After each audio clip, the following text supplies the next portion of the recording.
రైతు నేస్తం కార్యక్రమాన్ని వర్చువల్ గా ప్రారంభించిన సీఎం రేవంత్ వ్యవసాయాన్ని లాభసాటిగా మార్చేందుకు డిజిటల్ ప్లాట్ఫామ్ ఎంతో ఉపయోగపడుతుందన్నారు. లోక్సభ ఎన్నికల్లో బీఆర్ఎస్ ఒక్క సీటు గెలవదన్నారు మంత్రి కోమటిరెడ్డి వెంకటరెడ్డి. కేసీఆర్ నిర్లక్ష్యం వల్లే ముత్యంపేట చక్కెర ఫ్యాక్టరీ మూతపడిందని ఆరోపించారు మంత్రులు. బీఎస్పీతో పొత్తును వ్యతిరేకిస్తున్న బీఆర్ఎస్ మాజీ ఎమ్మెల్యే కోనేరు కోనప్ప సీఎం రేవంత్ రెడ్డిని కలిశారు. వ్యవసాయాన్ని లాభసాటిగా మార్చేందుకు డిజిటల్ ప్లాట్ఫామ్ ఉపయోగపడుతోందన్నారు సీఎం రేవంత్ రెడ్డి. వ్యవసాయ శాఖ ఆధ్వర్యంలో రైతు నేస్తం కార్యక్రమాన్ని వర్చువల్ గా ప్రారంభించారు సీఎం. అంతకుముందు సీఎం రేవంత్ సందేశాన్ని జయశంకర్ భూపాలపల్లి జిల్లా రేగొండ రైతు వేదికలో జిల్లా కలెక్టర్ భవేష్ మిశ్రా రైతులతో కలిసి వీక్షించారు.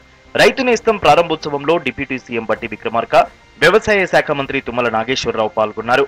3 ఏళ్లలో దశల వారీగా 2600 రైతు వేదికల్లో వీడియో కాన్ఫరెన్స్ యూనిట్లు స్థాపిస్తామన్నారు సీఎం. దున్యకా నుంచి మొదలు పెడితే పంట ఇంటికి వచ్చే వరకు ఒక మంచి కార్యక్రమం ద్వారా రైతులకు ఎక్కడ ఇబ్బంది జరగకుండా రైతులకు అండగా నిలబడి మీరు పండించిన పంట కూడా గిట్టుబాటు ధరనే కాదు లాభసాటి ధర కూడా మీకు రావాలని ఇవ్వాలన్న ఆలోచనతోటి మా ప్రభుత్వం ముందుకు వస్తుంది. అది రైతు భరోసా కార్యక్రమం కావచ్చు, రైతు రుణమాఫీ కావచ్చు, రైతులకు విత్తనాలను అందుబాటులో తీసుకురావడం కావచ్చు. వ్యవసాయాన్ని లాభసాటిగా మార్చేందుకు డిజిటల్ ప్లాట్ఫామ్ ఉపయోగపడుతోందన్నారు డిప్యూటీ సీఎం బట్టి విక్రమార్క. వ్యవసాయ శాస్త్రవేత్తలు, అధికారులతో క్షేత్రస్థాయిలోని సమస్యలపై రైతులు నేరుగా చర్చించవచ్చని తెలిపారు. రైతులను అన్ని విధాలుగా ఆదుకుంటామన్న మంత్రి తుమ్మల నాగేశ్వరరావు ప్రతి మంగళ, శుక్రవారం రైతు నేస్తం కార్యక్రమం ఉంటుందన్నారు. ఇది చాలా మంచి కార్యక్రమం. చాలా సందర్భాల్లో యూనివర్సిటీస్ లో గానీ లేకపోతే ఇతరత్ర పరిశోధనా కేంద్రాల్లో కానీ తీసుకొస్తున్నటువంటి సాంకేతిక పరమైనటువంటి అంశాలు అది నేరుగా రైతుల దగ్గరికి అందుబాటులో రాకుండా అనేక అడ్డంకులు, జాప్యాలు కూడా ఉన్నటువంటి పరిస్థితి మనం అనేక సంవత్సరాలుగా గమనిస్తా ఉన్నాం. వాటన్నిటిని అధిగమిస్తూ వెంటనే క్షణాల్లోనే ఈ సాంకేతిక పరమైనటువంటి పరిజ్ఞానాన్ని రైతుల దగ్గర చేర్చడం కోసం గొప్పగా ఉపయోగపడేటువంటి కార్యక్రమం ఈ రైతు నేస్తం. గౌరవ ముఖ్యమంత్రి గారు ప్రారంభించినటువంటి రైతు నేస్తం భవిష్యత్తులో తెలంగాణ రైతాంగానికి దిక్సూచిగా ఉండాలని, వారు ఎదుర్కొంటున్నటువంటి అన్ని సమస్యలకి పరిష్కార మార్గం విశ్వవిద్యాలయం పరిణి నుంచి ప్రతి రైతు వేదిక, ప్రతి గ్రామానికి, ప్రతి రైతుకి చేరుకునేటటువంటి విధంగా ఈ రైతు నేస్తం భవిష్యత్తులో పనిచేస్తుందని చెప్పి. లోక్సభ ఎన్నికల్లో బీఆర్ఎస్ ఒక్క సీటు గెలవదన్నారు మంత్రి కోమటిరెడ్డి వెంకటరెడ్డి. లోక్సభ ఎలక్షన్స్ తర్వాత బీఆర్ఎస్ నేత హరీష్ రావు బీజేపీలో చేరుతారని జోస్యం చెప్పారు మంత్రి కోమటిరెడ్డి.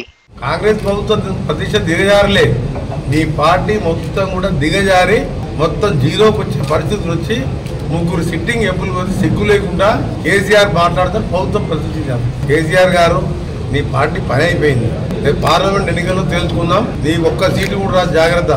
రైతుల సంక్షేమానికి కాంగ్రెస్ పార్టీ కట్టుబడి ఉందన్నారు మంత్రి శ్రీధర్ బాబు. బీఆర్ఎస్ ప్రభుత్వ నిర్లక్ష్యం వల్లే ముత్యంపేట చక్కెర ఫ్యాక్టరీ మూతపడిందని ఆరోపించారు. త్వరలోనే చక్కెర ఫ్యాక్టరీని మళ్లీ తెరుస్తామన్నారు. గత ప్రభుత్వ హయాంలో ఎన్సీఎల్టీకి పోయి పూర్తి స్థాయిలో నష్టపోయి ఆ ఫ్యాక్టరీకి సంబంధించి ఏ ఒక్క క్షణం గానీ ఏ ఒక్క కోణం నుంచి దీన్ని పరిష్కారం చేయాలని ఆలోచన చేయాలని ఆ ప్రభుత్వం. మేము ఖచ్చితంగా చెప్తా ఉన్నాం, తప్పకుండా దీన్ని పునః ప్రారంభోత్సవం చేస్తాం ఎట్టి పరిస్థితుల్లో. సీఎం రేవంత్ రెడ్డి పాలనలో 6 గ్యారంటీలను అమలు చేస్తారనే నమ్మకంతో కాంగ్రెస్ లోకి వస్తున్నారన్నారు మంత్రి కొండా సురేఖ. గ్రేటర్ వరంగల్ 11 మంది బీఆర్ఎస్ కార్పొరేటర్లు కాంగ్రెస్ లో చేరారు. పార్లమెంట్ ఎన్నికల్లో వరంగల్ ఎంపీ సీటు ఎవరికిచ్చినా గెలిపిస్తామన్నారు మంత్రి సురేఖ.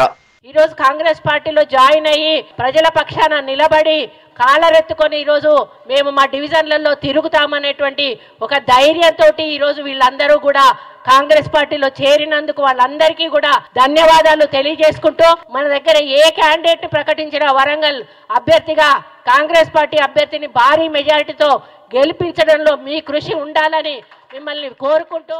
ప్రజాపాలనలో పేదల్లో సొంతింటి కల నెరవేరుతుందన్నారు మంత్రి పొంగులేటి శ్రీనివాస్ రెడ్డి.